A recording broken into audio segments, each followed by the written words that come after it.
Welcome everybody to the online seminar series, Machine Learning Needs Mathematical Optimization. We have today the great pleasure of having Gabriel Peyré, who is senior researcher at the CNRS and a full professor in the Mathematics and Applications departments of the École Normale Supérieure in Paris. Gabriel is also the Deputy Director of the 3IA Paris Artificial Intelligence Research Institute, as well as a member of the Scientific Committee of the ENS Center for Data Science. He's also the creator of the Numerical Tour of Data Science, which is an online repository for teaching mathematical data sciences. So his work is mainly on applied mathematics and in particular on the imaging sciences and machine learning applications of optimal transport. And the research of Gabriel has been supported by the ERC, so an starting grant as well as consolidator grant. And he has received prestigious prizes from different institutions, so the Academy of Science in France, the Unione Matematica Italiana, and the silver medal from the CRS. And so what can I say? It's really great to have you today. I know you are very busy, so thank you for making the time. The floor is yours. And for the audience, we function as usual. If you have a very urgent question, put it on the chat and I will read it for Gabriel, and otherwise we will have time for questions at the end. The floor is yours. Thank you. Thank you. Thanks a lot, Dolores, for the introduction. It's a pleasure to be here. So yes, of course, if you have questions, you can just stop me anytime. I'll try also to monitor the chat a bit, so if you post question, I will try to answer right away. So yeah, I wanted to take this opportunity to make some kind of a tutorial, I would say, on optimal transports, and particularly speak a bit about like numerical optimal transports and what can you do for machine learning. Maybe a bit of motivation first. I think there is many situations where you actually want to modify or to compare probability distribution in machine learning in general. And this is just a few examples from low dimension on the left to, I would say, higher dimension on the right. On the left, it's mostly like monitoring, for instance, some form of activity for computational neuroscience. You could also think about like image processing problems where you want to modify, for instance, the color of images. Then you could also think about natural language processing application in learning, where the recent trend in the last 5 years or so is to build deep architectures that modify the point clouds that represent text as a distribution of points in a high dimensional embedding space. Then the third example is to represent application in computer vision, let's say, for instance, for generative models for images, where you'd like to model the distribution of images in a huge data set in order to do resampling or to then do more complex downstream tasks for such as classification and so on. And the last example on the right, which is close to my heart, is to indicate application in genomics, so on which I work quite a lot recently, where you do single cell recording. So here it's going to be a distribution of points, where each point is basically a cell represented in some embedding space of genes activity, for instance, so a high dimensional space. And once again, you'd like to model the set of cells in order to account, for instance, for differentiation through life, through modification of cells, or also to understand some problematic issues in cancer, for instance, genomics.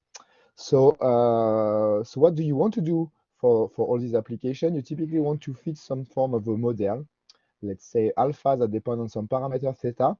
And the goal is to deform this model in order to represent as correctly as possible some input data sets, here represented as a empirical distribution beta. Okay, and you would typically do this by minimizing some score function or some discrepancy capital D. And basically the take-home message of this talk, one of the, I would say, the most important message, is optimal transports would basically be an automatic way to design this capital D, and it would do so by lifting some what is often called the ground metric little d between pairs of points. So it could be, for instance, the distance in embedding space for NLP, could be some more complex form of discrepancy between images in generative adversarial networks, and could also be in a genomics application, some distance between genes. And what optimal transport will do for you is to take this distance, little d, between pairs of points, so let's say d of xy, and then map it to a distance between arbitrary number of points and more generally distribution. You could also think about having an infinite number of points, in which case you'd get some form of densities. So really optimal transport is really like a lifting mechanism, if you want, between little d and capital D. And the goal of this talk is to discuss how you can do this, because this is quite expensive numerically, and also what are the trade-offs in practice, what do you need to do to have good performances. We'll skip this, sorry, this is a mistake. So first of all, speak a bit about optimal transport that you might have heard of. The initial formulation, which is often called Monge problem, is basically finding a bijection, so a permutation between two groups of points with the same number of points, okay, in order to minimize the total travel distance. And this is a very old problem, and this is also a very difficult problem, because basically the number of permutation is huge. You get an exponential number of such permutation. So basically doing an extensive search is just not possible. So Monge basically raised the question, but he was not able to answer it by an algorithm. Something else that, of course, immediately comes to mind is how do you do if you don't have the same number of points, which in this case, of course, you cannot create a bijection. So these two issues, numerical issues, and I would say modeling issues, basically ask for an extension of this formulation, okay? And the formulation that you should remember, the modern formulation, is not due to Monge, but is due to Kantorovitch during the Second World War, which is more general because now you can compare an arbitrary number of points, and basically you can compare arbitrary probability distribution. So in my talk, I will only consider discrete distribution for the ease of simplicity, but you could also think about even like having an infinite number of points. But for the sake of concreteness, I will only consider two groups of points, the xi and the yj, which are equipped with weights ai and bj, which I restrict here to be probability weights, so positive and summing to 1. And the genius of Kantorovitch is to describe basically the transportation, not by a bijection, but by what Kantorovitch called a transport plan. So for him, the goal of Kantorovitch was to really do planification of economy. So his ultimate goal was to formulate a mathematical theory of economy. But in modern term, in probability, it's often called a coupling. So what is a coupling? It's basically if you get two sets of weights, A and B, an array of number. If you get n element in A and m element in B, it's an array of size n times m, which are positive. And each time you put a non-zero element Pij in this array of number, it means you're going to transfer some mass between Ai and Bj. Okay, so instead of only considering a permutation matrix, you can consider more general coupling. So this is a relaxation. Okay, and then what does it mean to select the optimal coupling, the optimal transports? Then Kantorovitch made a very strong hypothesis, a modeling hypothesis, an economic hypothesis, is that the cost of transport should be linear. If you double the mass you transport, you should double the price. Of course, it's a very strong hypothesis, but this is simplifying a lot the problem, because now you simply need to declare what is the cost you pay for a unit amount of mass. And the most usual choice for this is to say this is some power, capital P or small p here, of the distance. So for Monge, it was just p equal 1, but you could consider more general p. And then you simply sum all the possible, transported mass, so Pij multiplied by the cost, which is the distance. And subject to the constraints, what are the constraints you need to satisfy? First of all, P needs to be positive. This is obvious. But also you need to satisfy the conservation of mass. You need all the mass from the input A to be distributed. So it means that AI should be equal to the sum on J of Pij. Okay, maybe I can use the pen here. So you see this relationship here is very important. It's the conservation of mass on the left-hand side. And then you get the second relationship, which you sum on I, and then you should get back Bj. So then this is conservation of mass. On the other side, you should receive all the mass, okay? So for Monge, it was just a bijection, but here it's more general. And for the rest of the talk, I will simplify this equation by writing them using matrix multiplication, that capital P multiplied by the vector of 1 should be equal to A. And when you multiply by a vector of 1, what you do is simply summing on the row. So it's a bit like a convenient writing style. So then this is very nice because you see that the constraint now becomes simply linear constraint. So you minimize a linear function under linear constraint.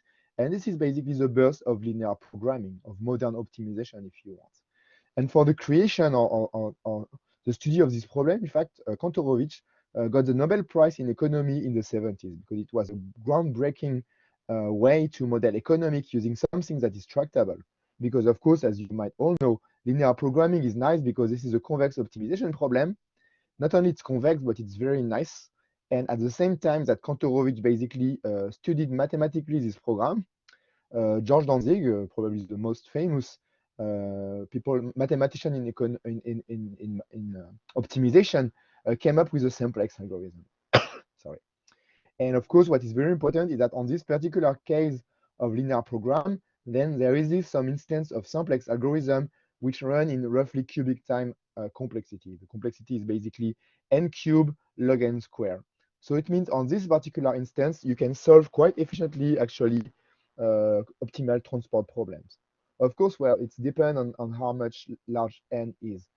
N cube is okay if n is of the order of 1,000, but if you want to scale to very large learning application where n can be millions or even larger, you might run into trouble. But it's fair to say that it's really the combination of Kantorovitch and Danzig that makes this immensely popular in many, many areas of science. And it's currently, of course, solved routinely in many, many industrial applications.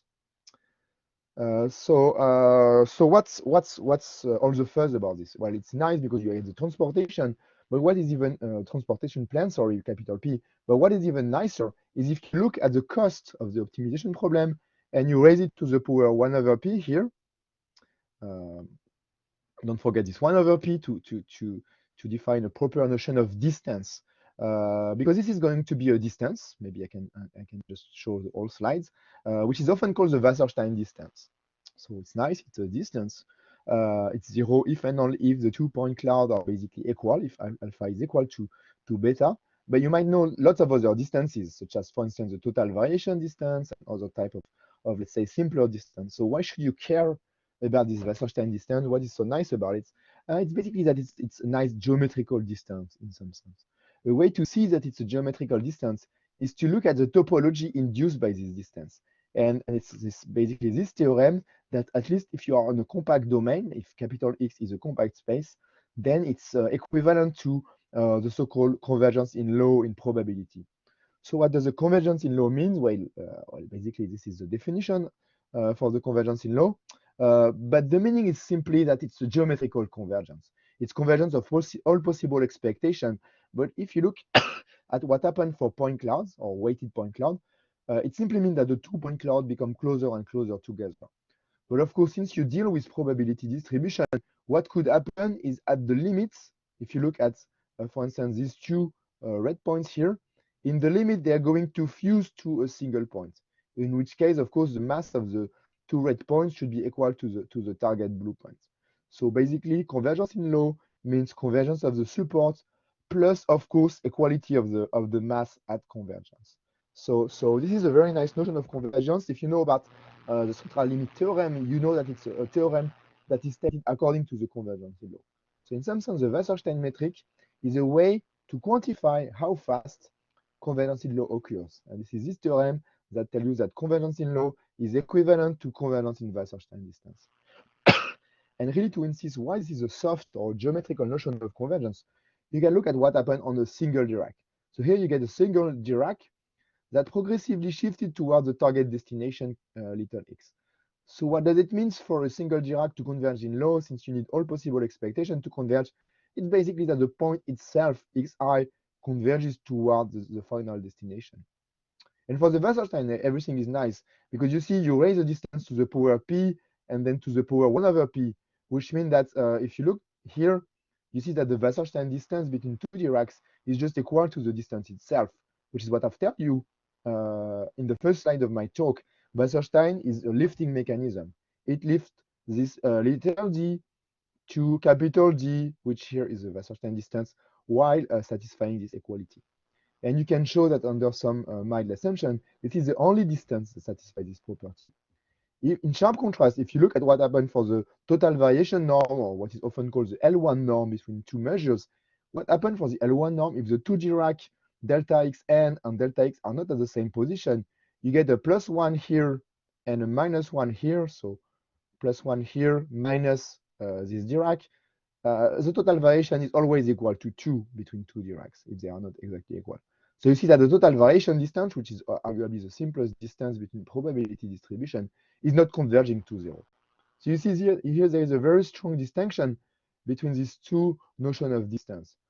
Total variation is a non-geometrical distance, but it's very simple. Wasserstein is the geometrical distance, but it's harder to compute. It's more or less the second take-home message. If you want a geometrical notion of convergence, you need to pay some price. You need to solve some optimization problem here. And this is what we are going to discuss next.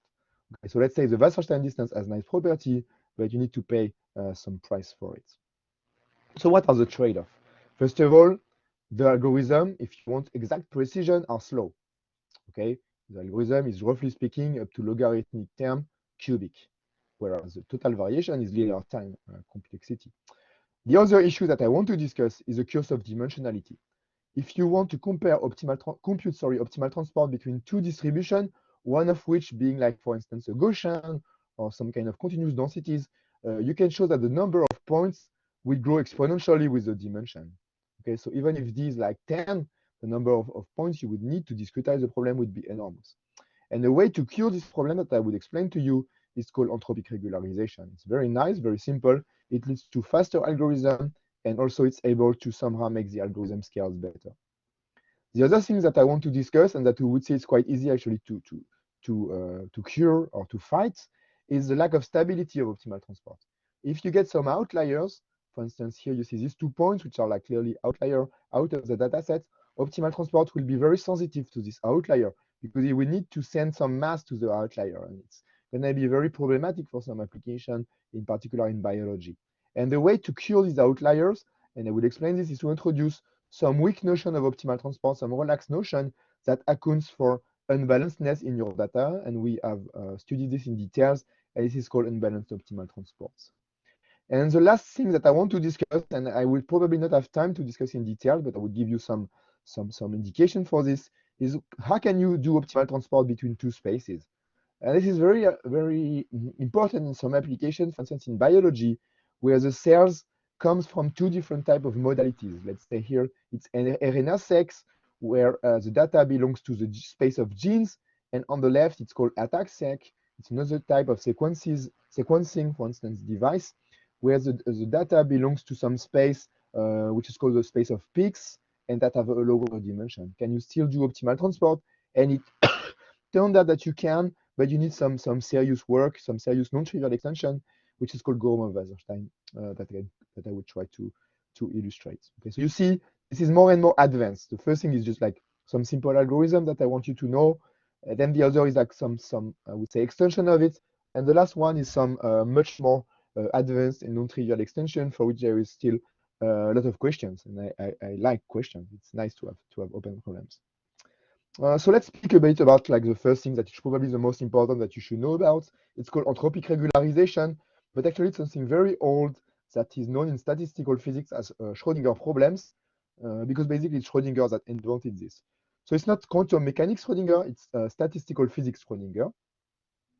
And it's in fact older than Kantorovitch, which is quite nice because it shows you that we are like somehow going back in time. And the idea, the question of Schrodinger, which was not at all for data science, is like some kind of abstract problems. Imagine you have two sets of molecules of gas, the Xi and the Yj, and you just know two snapshots of the gas at two different times. And now you ask the question, what are the most likely trajectory or transport, according to Kantorovitch, between the molecules of gas? But now there is a key distinction with respect to Kantorovitch, is that molecules of gas do not travel in straight line. They are not deterministic. They are Brownian motions. So you need to introduce the temperature of the gas, which here is epsilon, to model the stochasticity of the problem. And in a very nice paper in the 30s, Schrodinger did all the mathematics derivation about the equation that needs to be satisfied by the maximum likelihood estimator of how likely are two molecules of gas to be connected by a Brownian motion. So don't ask me for this because it's kind of a very hardcore statistical physics. But if you look at the final equation, it's beautiful because the most likely connection, Pij, is just solving Kantorovitch problem plus epsilon times the negative entropy of the coupling. So you just take Kantorovitch problems and you penalize it with epsilon Pig log of Pig. And according to Schrodinger, you solve these long-standing problems of statistical physics. So really you see what's happening as epsilon goes to 0.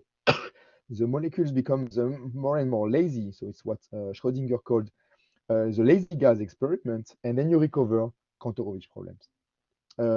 I think a nice way to see what's happening is to do numerical simulation. So I will explain after how do you do the numerics. What you can prove is as soon as epsilon is strictly positive, in fact, Pij is strictly positive everywhere. So you get tons of connection. Everybody's connected to everyone. So to be able to see something interesting, what I've displaying here is only the Pij that are larger than 10 to the minus 3. So in some sense, connections that are strong enough. If epsilon goes to 0, this is actually another very famous theorem. It's a theorem by Birkhoff and Feynman in 55, 53, that tells you that as epsilon goes to 0, Kantorovitch problem is actually going to be a solution of Monge problem. So you're going to have actually a bijection, so a very, very sparse set of solutions. But you see what happens as epsilon increases, the most likely connection, according to Schrodinger, are going to be more and more dense. So you're going to have more and more connection. And in fact, you can show that as epsilon goes to plus infinity, you're going to basically connect everyone to everyone. So this has two very important and major implications for us. The first thing that I will explain just after is the algorithm will be faster and faster. Having more connection, maybe this is not so intuitive, will lead to faster algorithm. So this is somehow a nice thing. The other things, which is very important from, I would say, machine learning perspective, is as epsilon increases, you get more and more stability, you get more and more connection, so the solution would become stable and stable. So the output of this stability would be that in high dimension, you would need less points to have accurate estimation, which means that somehow you would be able to fight the curse of dimensionality. So really the take-home message that I will explain in the following slide is you're winning on both sides. By increasing epsilon, you become less sensitive in high dimension, so you depend less on the dimension, and at the same time you get faster algorithm. So basically, instead of cubic time complexity, you would simply have basically quadratic or even smaller complexity. So this is why I like a lot this algorithm.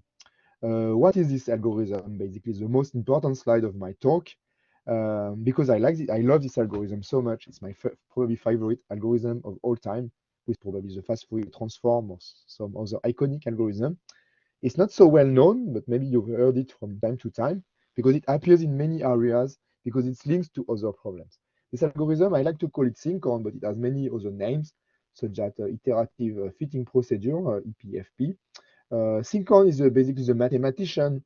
He's not the one that invented the algorithm, but he's a mathematician that studied the theory of this algorithm. So this is why also I like to call it Sinkhorn, in honor of Sinkhorn, which is not so well known, but is probably a very important mathematician of the previous century. And this algorithm turned out to be quite simple. How do you basically come up with this algorithm? You get this optimization problem here, for which you get two constraints, this constraint here and this constraint here. So what do you do immediately when you have a constraint optimization problem? You introduce Lagrange multiplier. So you basically have two Lagrange multiplier, U and V. And if you write down Lagrange theorem for this, you discover immediately a very nice property, is that you are solution if and only if, of course, you satisfy the constraint here, but at the same time, you should be able to write your solution in so-called Gibbs exponential format. So if you know about statistical estimators that you cook up using maximum entropy method, this is exactly the same theory. This is just maximum entropy applied to optimal transport. What does the maximum entropy principle tell you? Is that your solution, capital P, should be factorizable using a Gibbs kernel. Okay, and here this is the definition of the Gibbs kernel here. Capital K is your Gibbs kernel. Is basically, it's very simple. It's just exponential minus the cost divided by epsilon. So think about the cost being Euclidean and P equal 2. This is a Gaussian matrix.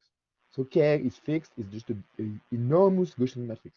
What you need to do is to be able to multiply the rows by UI and the column by VJ. This is often called a scaling format. You should be able to scale your capital K such that it satisfies the sum constraint on the rows and the column. Let's take an even simpler example. Let's take A equal 1, okay, and B equal 1. So uniform distribution on 2-point cloud. What you are asking for is, can you scale a positive matrix, a positive kernel, capital K, so that it becomes bistochastics? And this is actually a very, very important problem, probably even more important than optimal transport. Why would you? So UI is just a scalar. So this is just a scalar number. Okay. So these two guys here are basically scalars. But here I store them as two vectors. I'm not sure why you. So UI is just a scalar, so you don't need to transpose it. After I would put transposed, but this would be when I consider vectors and matrices. But at this level, this is just for each entries ij, you multiply kij by two scalars.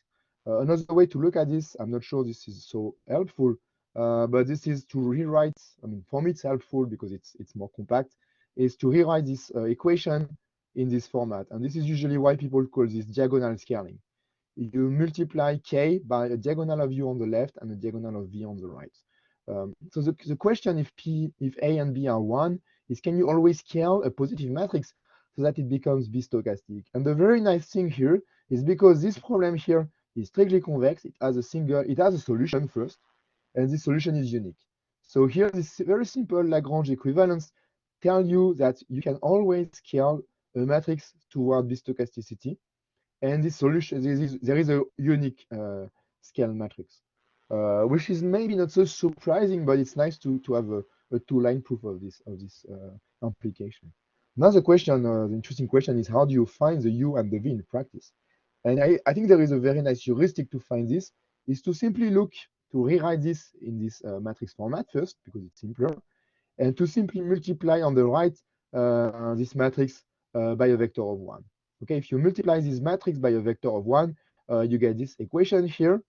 You multiply diagonal v by 1, you get basically just v. Okay, and now if you see what does it mean to multiply diag of u by this vector, it's simply u multiplied by kv. And here, this application is just the Hadamard product.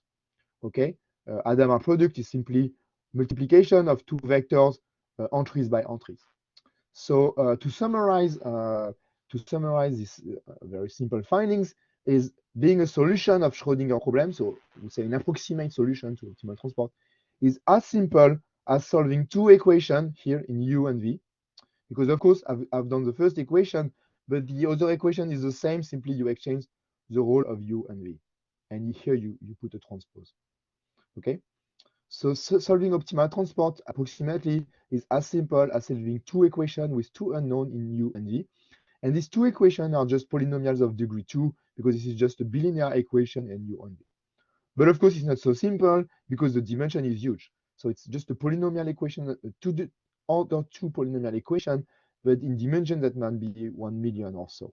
So this is both good and bad. But the nice thing is this first equation is very simple if you view it as an equation in U.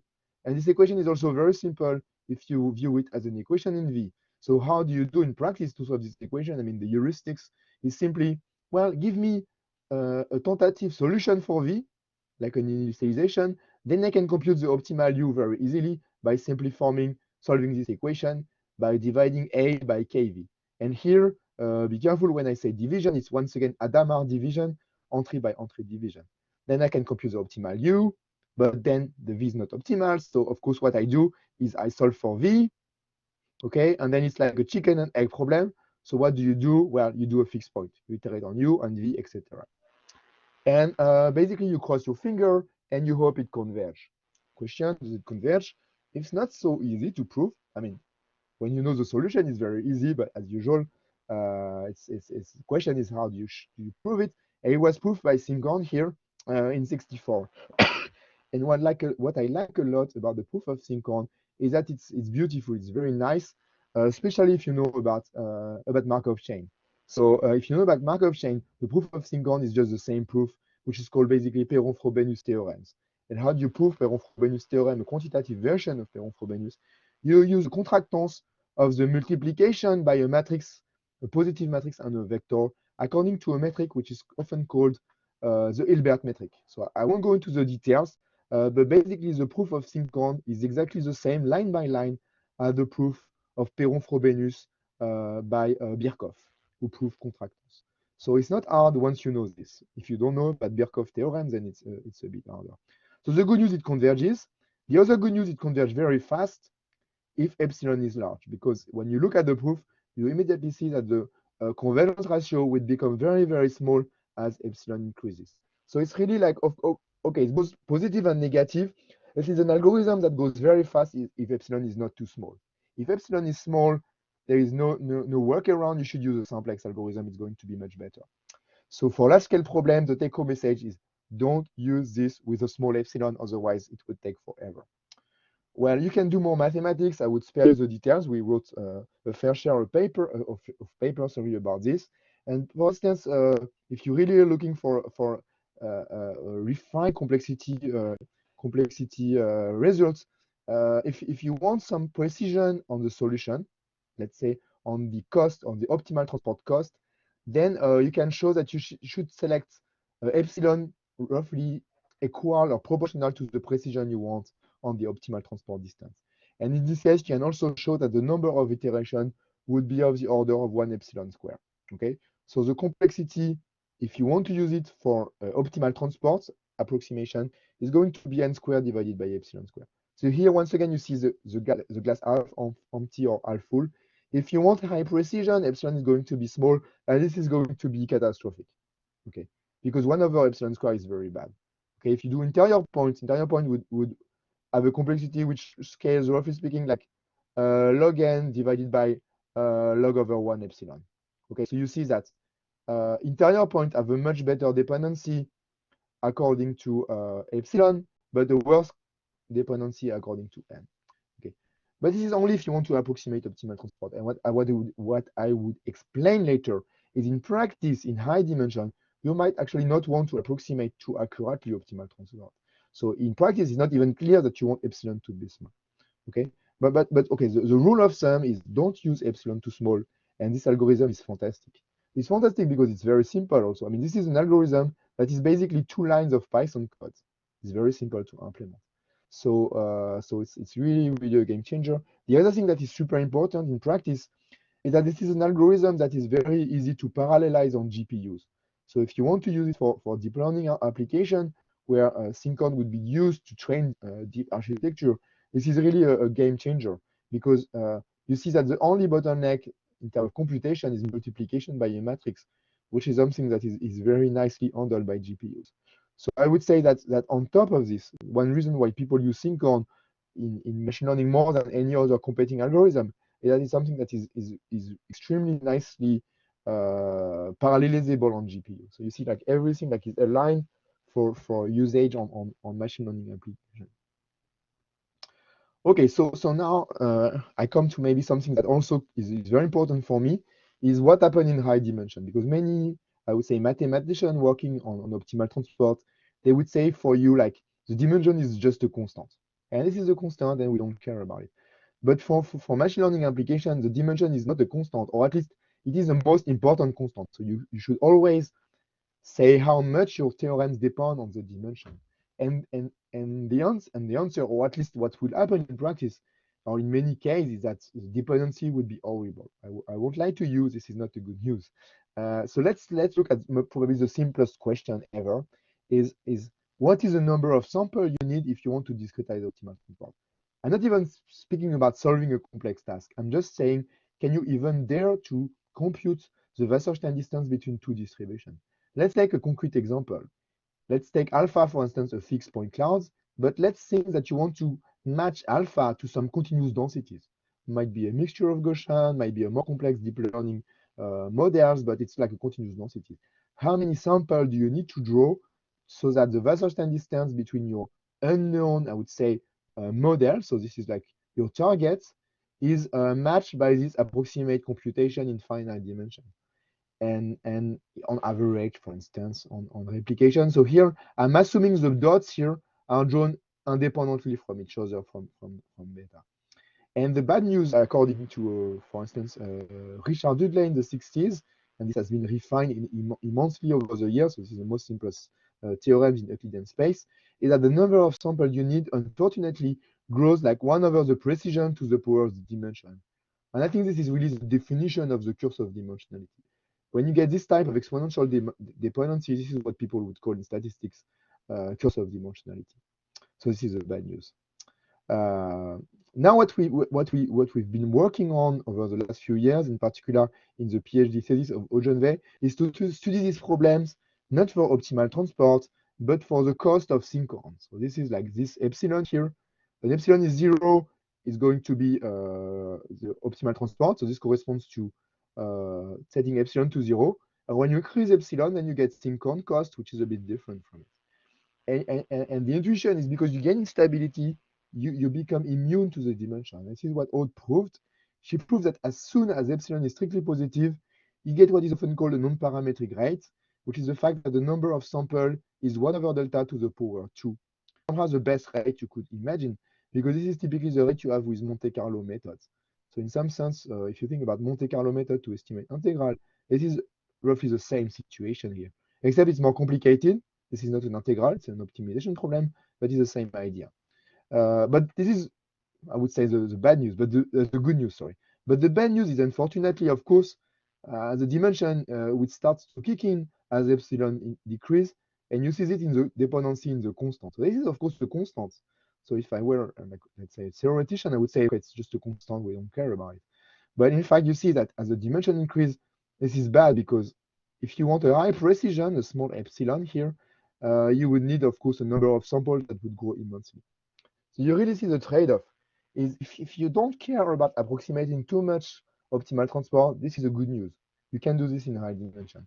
But as soon as you would start to want to reach high precision, so to decay the value of epsilon, you would start seeing the dimension appearing.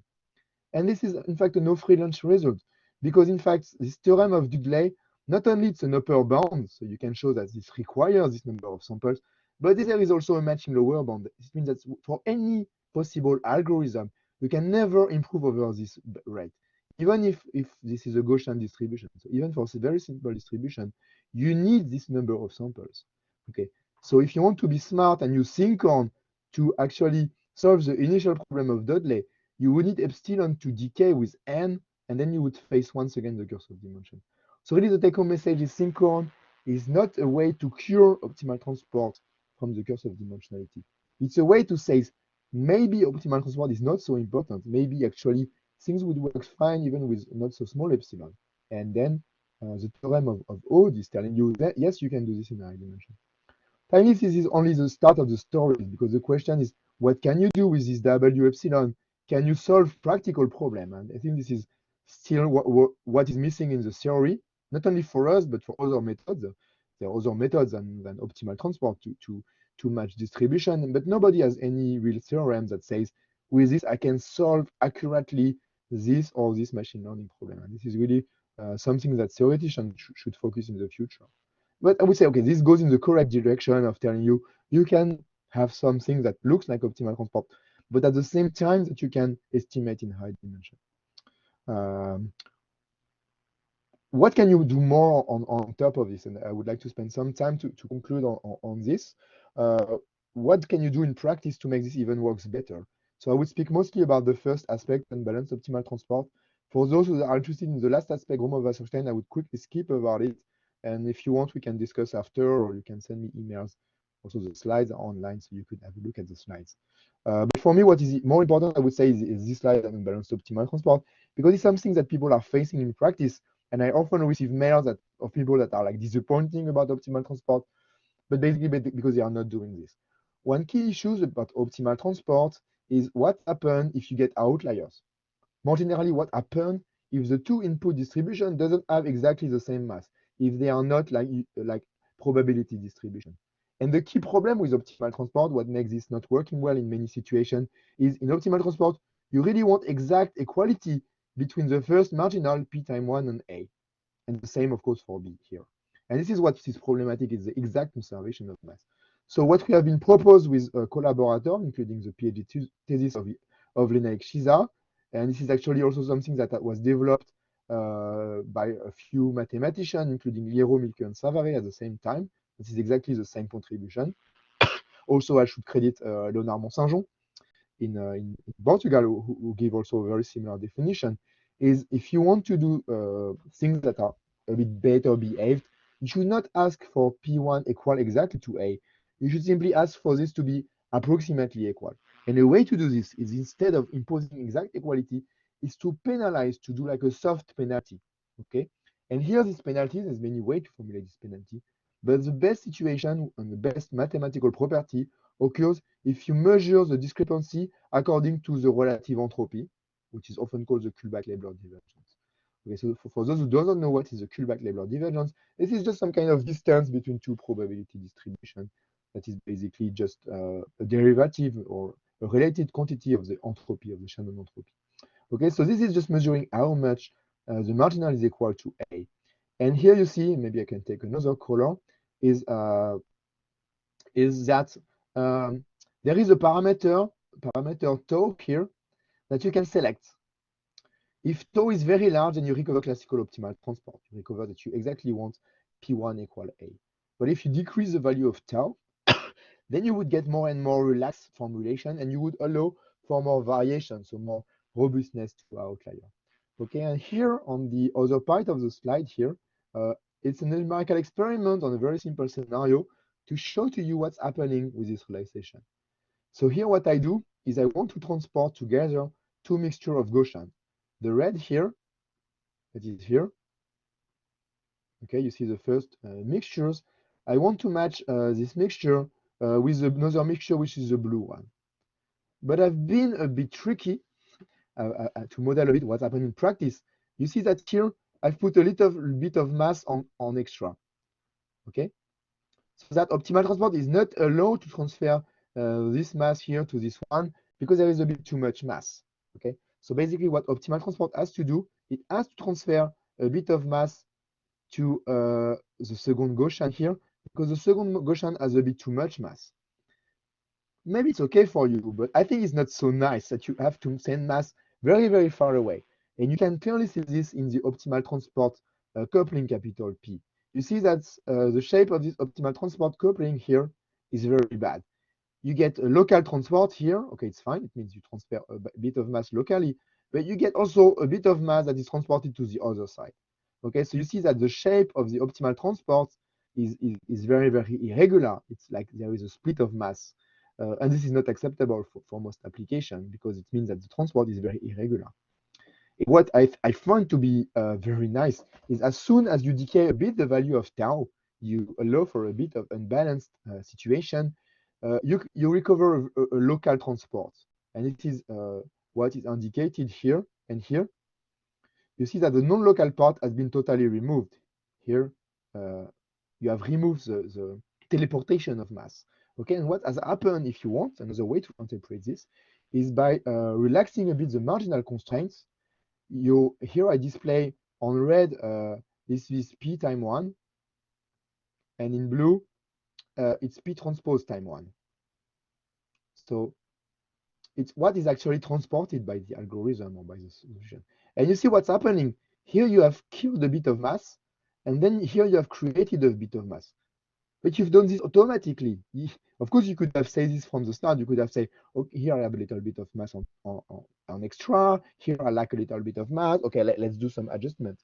But this is simple in 1D, but in high dimensions, it's not possible. Here, the algorithm does this automatically for you. It automatically adjusts all, if you want, local modes in order so that they have the correct matching of masses. And this is so nice. I mean, honestly, I find this like a bit of magic. But there's no magic. It's just like just the effect of regularization. Then you could say, okay, what's happened if you remove too much mass? It still works. So if you decay the value of tau, but it starts having some pollution. And this is there's no real theory for this, to be honest. But you see what's happened here is if you look closely at what happened, you see here the local maximum has shifted a bit on the left here and a bit on the right here. It's not so dramatic, but it gives you a less accurate estimation of optimal transport. And you see like this is like this effect of this little like deviation. And if you start like being a bit too greedy, destroying a bit too much of mass, then it starts to be a disaster. So I would say roughly speaking, and it's not a theorem, there is a sweet spot.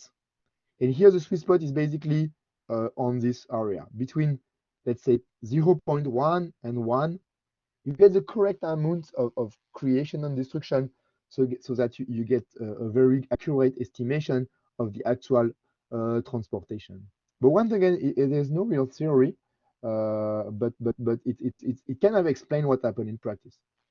If you get real data set, you always get some noise, some outliers. By adjusting this value of tau, you might automatically the algorithm adjust for these errors. Of course, in practice, there is no like a magic recipes. You need to do some kind of fine tuning for the value of tau. If you do machine learning, you should do cross validation. It's a typical scenario. But I can assure you that in practice, this is kind of a game changer. So, well, if you want to deploy optimal transport for real life application, I think you should do something like this. I mean, maybe not exactly this, but at least to immune to be immune to noise. This is the first, I mean, thing. This is it. If you want to have some theoretical results, I won't. I don't want to speak too much about it. But those who want to know about this, they are welcome to join, to contact me or to read the paper, basically, where we show that it still define the distance, and with some little adjustment for the cost, it's going to be actually a geodesic distance. The second thing I want to mention is that there is actually a very simple modification of Sinkhorn algorithm that is able to cope with unbalanced optimal transport. And the modification is really minor. So let's ignore the gamma here. The gamma is to account for more general cost. Let's just take power P, for instance. In this case, this would just be like power P. This would be exactly the previous Sinkhorn algorithm. And I spare you the details, but you can do exactly the same derivation as before, introducing Lagrange multiplier for these two terms, basically. And you would see that you get exactly Sinkhorn iteration up to a very minor modification, which is that you need to raise the iteration to some power. And you see this power is strictly smaller than 1. And if you let tau goes to plus infinity, then this would go to 1. Okay? If you let tau be very large, this is to be expected. You would recover classical optimal transport and recover classical Sinkhorn. So the only effect of this is by raising to some power smaller than 1, it would basically shrink the multiplier and leads to modification of the conservation of mass. So it's like very small modification in your code. One typical application that I like a lot, because I work quite extensively nowadays in genomics, is a nice paper by Schrodinger, which is like a computational incarnation of a very old theory of Waddington in the 30s that was looking for how cells evolved during life. So basically, in the first days of evolution of an organism, here it's for mice, how would cells evolve? And there was a conjecture by Waddington that they evolve according to some landscape. And the landscape is a very high dimensional landscape, and nobody really know what it is.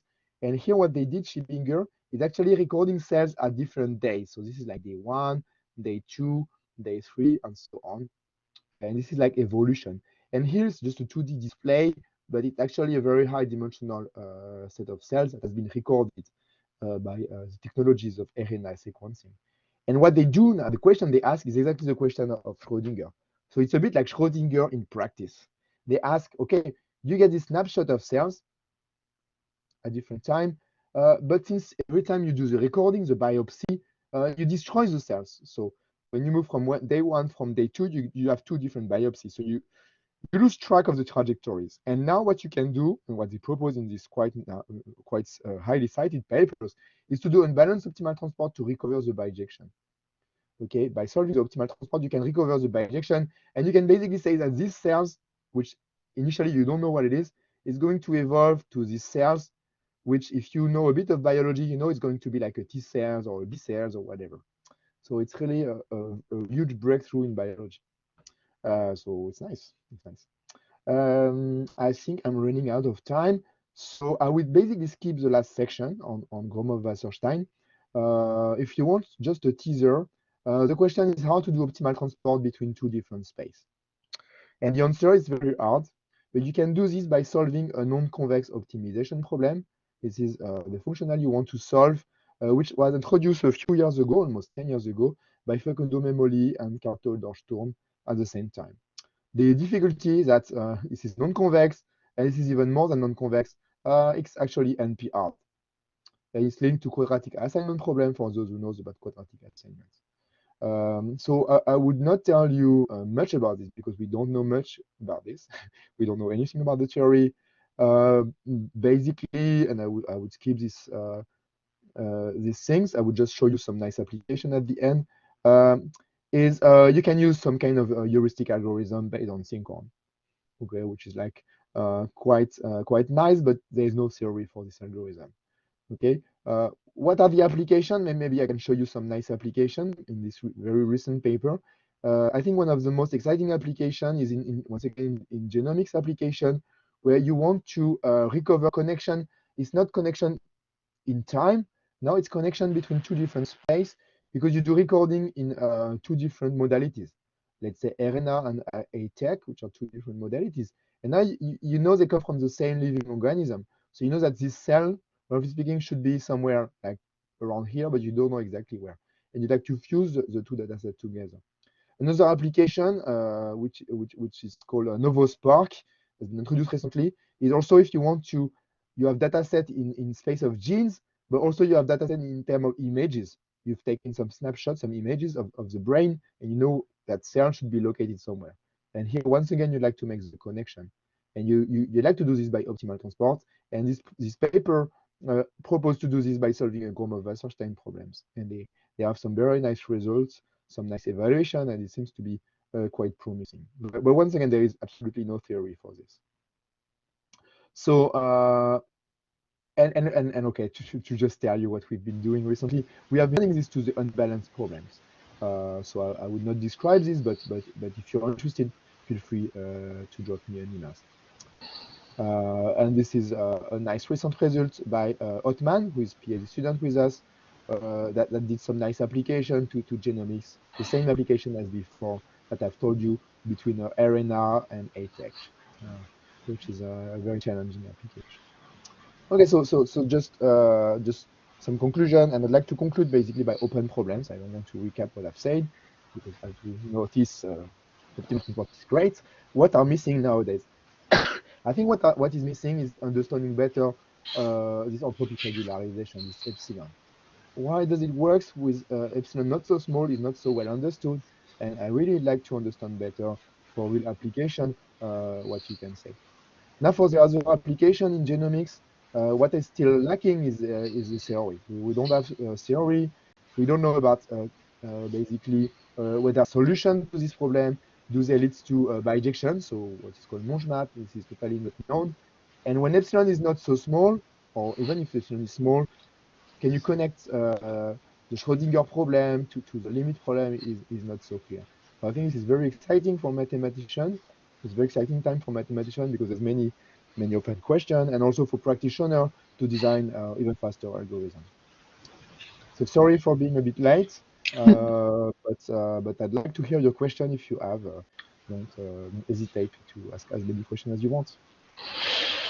And remember, if you have questions, please raise your hand and we will give you the rights to the microphone and the camera. Thank you very much, Gabriel, for this very interesting presentation and also for the open problems. So is there any questions from the audience?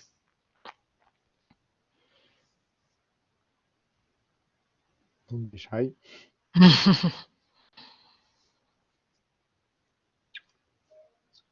So Emmanuel has a question. So Yasone, if you could give the rights.